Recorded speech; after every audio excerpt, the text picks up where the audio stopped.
probably not go for a glass cannon build, which makes it very good for the Sora later on, the Sora ultimate and abilities that he's going to steal. Unique approaches by both of these two teams. Can Yangon Galacticos rise above expectations and prove their own identity of themselves as strong contenders alongside the Sky Kings of Indonesia and ONIC Philippines? It's the best of one between these two. ONIC Indonesia. Excuse me. Wrong one. I'm very used to saying ONIC PH. That happens a lot.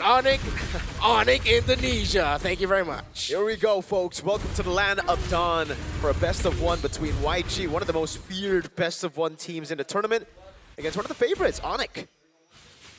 Looking at the emblem straight up, it's actually a concussive blast choice for Lutpi. Now that's already different from the usual that we see from Sora. He's going to be looking for Prio for the most part here to rotate and help the team. And maybe it's also because he's up against the Valentina that he just wants to have more tempo over brawling it out against the Valen. Interesting like there, right? So Tank Emblem, Concussive Blast, Festival of Blood, Rook's got the Rupture.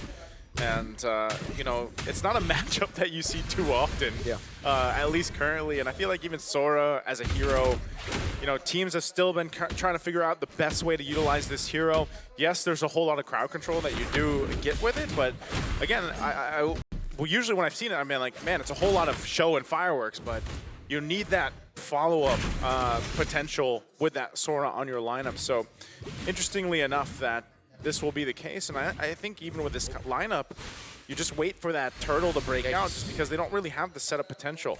So one little ranged minion missed out there by Lina. Good freeze. Ooh, really good taunt. It's that, just that though for now. Yeah. It's Yangon Galacticos getting pressure on the map, but you gotta remember Lutpi earlier got the XP crab, so they are really setting up for a Lutpi level 4 into a fight before Ying gets to rotate. I like the slower approach ONIC ID are taking to handling the middle, making sure that they could stop Lina from hitting level 4. There you go. Level 4 advantage for ONIC on Lutpi, but Ying is going to be falling through. Turtle's up, half health. Steve's going to be dropped down too. Ying's going to jump in. Kairi will secure the turtle. Still going to break out here. A whole lot of damage around the pit still, but with a revitalized, Ying's going to go down at first blood. Lina gets a kill though. A trade the 1-for-1 turtle to ONIC. Might have been a little bit too aggressive there for Yangon Galacticos up against a killing spree on that Leomord. It had revitalized as well. Great entry win by Kairi. Yeah, and again, it was all set up by the tempo for ONIC. The reason they went Concussive Blast, right? Early on, Lutpi, a really good read to freeze up the lane, to get that prio, get a rotation in and secure XP crab. After that, it was about clearing the wave quicker, getting level 4, and instantly rotating to a very fast turtle take. And that's what really stopped Yangon Galacticos from being able to retaliate. Remember, they want to react, but if they're not given the opportunity to react, it gets really tough for this comp. So I expect Yangon Galacticos is going to be a little bit more proactive with making sure that their nearby side lanes are ready once the turtle is up. But then at the same time, you can only do so much when your opponents are just doing an even better job of controlling, such as this. San's not afraid to use Feathered Airstrike to stop or delay the return of Stitch to the bottom lane, while also applying pressure by taking his health down. Comes Han and the rest of the team. Steve dropped down. Blink could be in trouble. Relies on the Glorious Pathway to exit on out. And that's what I'm wondering too. You know, we talked about with the Valentina being overloaded with options here. I'm wondering what exactly Ying's going to do because of the ultimates that he can take. I mean, even in a sense, like, he could go with a Feathered Airstrike in some of these objective fights. It could even be continuous, the Sora take, deciding what are we seeing more of? Like the Torrent? Is that, there's the Torrent and it's the other ultimate. Yeah. Sora, the lightning one. Okay. Yeah. Han's got the damage, though, on this Fanny, and again, this is why we see this Fanny pop up now for, what is it, the 3rd time? Yeah. Yangon Galacticos just have 0 map presence right now. It's all ONIC ID, setting the tempo. Keyboard might get punished. Oh, that duality. It's going to bring Keyboard back in. I don't think he's escaping this. He does have the... He does. He's got the Avatar of the Guardian. He is fine. No Revitalize, though. That is a very expensive resource to burn out before Turtle 2. Okay. Turtle's up. They might just have to give this up. I'm not sure if Kairi wants to give the go on this. It looks like they're going to go for Blink anyway. Dragging them back. Glorious Pathway drop down. A Feathered Airstrike to cut them off too as Keyboy falls. Han gets the turtle. Fight still going. Kairi could be in trouble and Han finds an opening. Will take a kill. Kairi falls as well. Yangon Galacticos gets a whole lot. What an amazing shift in tempo by Yangon Galacticos.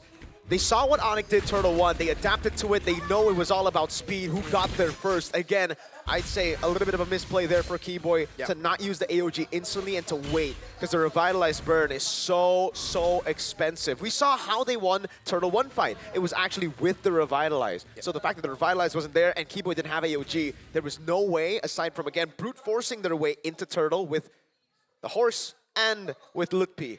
And it didn't really pay off for them because it was only on Blink. Calculated for Yangon Galacticos, reading the situation very well heading into that Turtle 2. Now, 5 minutes into the game, still could be anyone's ball game, but compared to what we saw in the previous matchup between SRG and TS, I like how once the sequence and the major objective is done, once they're done at the center of the map, they're putting a lot of value onto helping out Stitch. They're making sure their gold laner is getting farm, is comfortable, and it's not just the Skylar solo show that ONIC was able to do for majority of the time they've had with Skylar, because teams who just let Skylar do his thing in lane, you're not going to have a great result for your own gold laner. You got to make sure your gold laner is able to win against Skylar. So far, Yangon, I appreciate how they've been playing things. Yeah, this is kind of what we are used to seeing, you know? We saw them play like this. It's a great start for them, and at the same time, you know, Stitch basically needs to go ahead and continue to farm up like we just saw Innocent do in the last match, you know? Get that timing, scale up, and get that Trinity as quickly as possible, because eventually I feel like, you know, these objective fights later on when we're concerned with the Lord could be a little bit different, but so far, you know, we did see ONIC also play from the back foot, like play from that deficit against their match yesterday. So this, you can't, you know, based off the first 5 minutes, I still feel like a whole lot can happen here, obviously, by the time we get to the next Turtle. Yeah, I think for ONIC and Keyboy mainly, he's so used to being able to bait out a lot of cycles, a lot of resources with Gazakacha, with Hylos, that I think he completely forgot that Yangon Galacticos don't care. Like with this lineup, there is not a single resource you're going to be able to burn out in terms of damage, right? Lo Yi just dispenses out that damage constantly, so you're going to have to be way more clean with how you're baiting out skills. It has, even then, like, I don't think there is anything to bait out. Like, maybe energy from Fanny, but even then, you have purple buff, you're pretty good. Yeah, that's always one of the risks when you're going up against a Lo Yi that frontliners really have to remember, is that as much as you'd want to force something out of it, if you force, like, let's say diversion so the Lo Yi will escape, not a lot of Lo Yis will do that. They'd rather just eat it because they know just how important the diversion is. And there's usually the higher risk of you just constantly eating the combination with the duality, everything, constantly getting sucked in. You're not going to be able to escape. And then similar to what we saw to Keyboy, if you have just one person helping that Lo Yi out, you're going to be spending too much. So maybe that's the adjustment we'll see from Keyboy later on, where he'll get the vision, but he won't try to disrupt way too much unless there's someone else with him. But also, if we just take a look at the compositions, yes, ONIC do have a way to scale up mid to late game, but the way that they can do that is a bit more situational. It's very conditional, right? Because for ONIC, the way the front to back works is the frontliners and the aggressors get so far ahead that offense becomes a very, very good defense. If Lutpi and Kyrie fall behind, which is definitely something that we are seeing happen right now, how is Skylar and Sans gonna get enough room to dish out damage? Meanwhile, for Yangon Galacticos, it's such a well-crafted composition where all of them want to dive in. All of them want to go in together. It's not split up. I think a part of this too, like when we've been seeing the way that the rotating has gone, though, you know, I know we mentioned Yangon Galacticos, especially with this Lo Yi playing around the map. Like, how do they make that happen without being too overzealous or overstepping? And, you know, we saw a little glimpse of this yesterday with the Lo Yi in the hands of TL. And that macro presence that you can have eventually is going to be something that ONIC ID wants to watch out for. But so far, it's all been the objectives, you know, and focusing on that. And with this little bit of a lead that's built up now, Yangon Galacticos will continue on. Yep. See there, defensive items built up for the Valentina. Gets the Black Ice on the way to Dami, but he might be going for the Oracle just first. Get the cooldown reduction locked in, knowing that he is going to be cosplaying Sora for majority of this game. See, even in the mid control, great patience by these two. As Ludwig sees Ying, and now Ying will be able to help Han get closer to the turtle. There's a rush on Lightning Truncheon, by the way, for Sans as well, so not a lot of utility and not a lot to deal with the healing coming down from Yangon Galacticos. So Revitalize going to be big. Chastised on Ludwig already. Yeah. Oracle picked up here for Ying, so a little bit of difference in the items and the build paths they're going for. Last turtle of the game. There you go. There's the crowd control, going to bring him back, but Han jumps into the backside. Blink's quite low too. Han forced out. But now Ludwig could be in trouble. He re-engages to crash on in. Flickers defensively to get out of there. But Yangon Galacticos is just sustaining through the fight. They'll pick up a kill. Blink's going to be the trade. But that last turtle goes over to YG. And it's through controlling the waves that Yangon Galacticos, despite losing out on the turtle, still hold on to the lead. Diversion into bottom lane. And again, it's tempo, it's speed. How do they capitalize on objectives? How do they capitalize on winning these fights? It's instant capitalization. Gotta appreciate what Ying is doing on this Valentina. It's not a Valentina damage dealer cosplaying as a Sora. It is a Valentina Sora frontliner. It is an EXP laner to its truest form. Instead of going for what is expected to be a glass cannon, nope, it's another frontliner dishing out crowd control and being a nuisance for ONIC ID. And that really opens things up. Look at this again. Ying jumps in. What a great carry through as Sans is gone. Ying finally goes down, but here comes Han. They're able to pop up enough damage. Stitch going a little bit too far, and now Han in trouble too. He's got to get back as Kyrie leads the charge. A huge jump from Keyboy. A diversion to get on out. And they disengage. It's a 2 for 2. Right now, it's still all good for Yangon Galacticos. They did not lose any bounties there. And in terms of conversions, they got Sans and Skylar. They got the 2 carries. And again, for ONIC ID, the way they appeal for their backline is through going in, is through being so much of a threat that their backliners get the free hit. You can definitely see that it's not happening right now. YG don't care if ONIC walk up like that with the Phantom Steed, with Sora. Doesn't really matter for now. Appreciate that Yangon Galacticos actually got to minimize their losses there. Could have been a more devastating loss. They're still okay, 2,000 difference. A rush with the Malefic Roar actually for Han in the Fanny. Was Hunter Strike and the War Axe for the Leomord. You can definitely see the difference as well. Yangon Galacticos for Lina, instant glowing wand, right? You want to have that against a Revitalize. And ONIC, they went for Lightning Truncheon, they went for a little bit more burst. They thought they were going to be able to actually shred through some of these tanky boys, but now they're in desperate need of anti-regen. And I don't think anyone's building it up right now. Okay, Keyboy finally got it. Dominance Ice, so there you go. That's finally something that they can use to deal with Revitalize. Because you mentioned, ISO, YG were just sustaining through it all. Yeah. Yes, no one was there to put the anti-regen down. Now they got it. So this is going to be the face-off for this Lord. I don't think either team really wants to commit to it just yet. We've seen those force engages happen here before the objectives break out. And a lot of the times it might be up to Ludwig to decide to do that.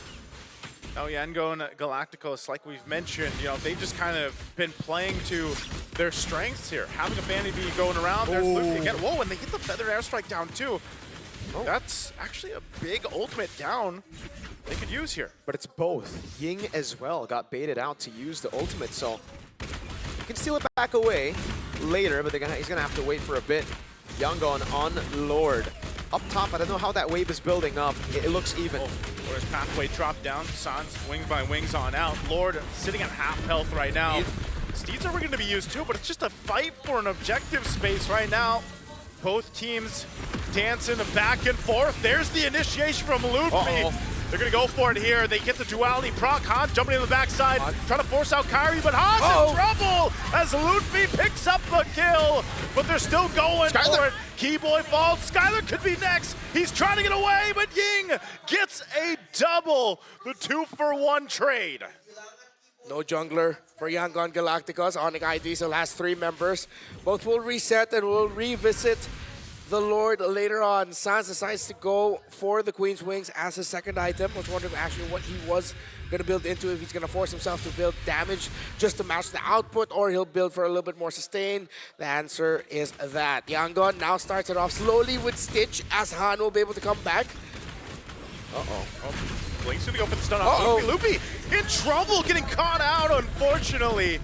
And with Ludwig gone, numbers advantage right now for YG. Still plenty of ultimates available. No glorious pathway, though, so still ONIC wants to go ahead and face off. Can they zone out enough? Kyrie trying to find the angle. Ying taking a couple shots by the feathered airstrike, and Han will secure the Lord. Fight's gonna break out. Defensive AOG. Keyboy trying to go in, but Ying again comes in clutch to pick up another kill. And again, that's the advantage and the disadvantage of going Concussive Blast over Brave Smite. If you go for the Brave Smite, you would have a little bit more sustain there, but because it was concussive and because it was kind of reliant on the early game, getting tempo, Yangon now have that sustain lead on everyone. With the Revitalize, Han, Stitch, they're good. Lina and Ying, they got Brave Smite, so they can constantly just heal back up. The Young Guns, the Galacticos, they're taking it to the Sky Kings. ONIC ID, now I realize exactly just why the Indonesian crew members I got to talk to were hesitant to celebrate that they were gonna go up against YG. They're so good. The patience, the front to back, they check the conditions before they go for the full engage. Lutpi quickly got punished. That's the level of team that YG is on. Again, gonna start it up, Keyboy. Caught in the midst of it all, but he's gonna be fine. It does get brought to half health. But this is all with the Lord. They've got plenty of ultimates to march in with this. They want to go ahead and take down these shields. They get the waves marching in together. Charge in from the Lord. Tier 2 falls. There's an engage. Lutpi just trying to delay them a little bit further. An AOG as well from Keyboy. Meanwhile, on the top, Han's going to push that top side. Lord finally goes down. They hold on to the base turret. Han, is he going to be able to get away? He cables on out. Kyrie trying to do everything to keep that base turret up. And ONIC will hold on to the base. Yeah, they're able to defend right now, but again, it is such a big win for Yangon Galacticos. Now they have all the tempo in the world. They have the positions on the jungle as well. They can actually explode this gold lead as long as they keep on freezing the lanes, try to suffocate ONIC inside of their own base. Stitch! Again, initiation, and now Kyrie in trouble! Lina picks up a kill, lines them all up. Ying jumps into the backside, and Yangon Galacticos will take everything they win for. Han looking to clean up a kill. Lutpi falls as well. Sans and Skylar, they just have to watch as everybody falls. This could be an endable angle. 20 seconds on Kai. Yangon Galacticos going for the win against ONIC Indonesia. They said they were #1. Yes. And can they defeat their opponents here? The base going to be worked on. They try. Skylar does everything, and Yangon Galacticos will beat them in a best-of-1. They declared themselves top 2 against ONIC Indonesia. We are 2 of the best. But today, on this day, Yangon Galacticos is better than ONIC ID. This is a declaration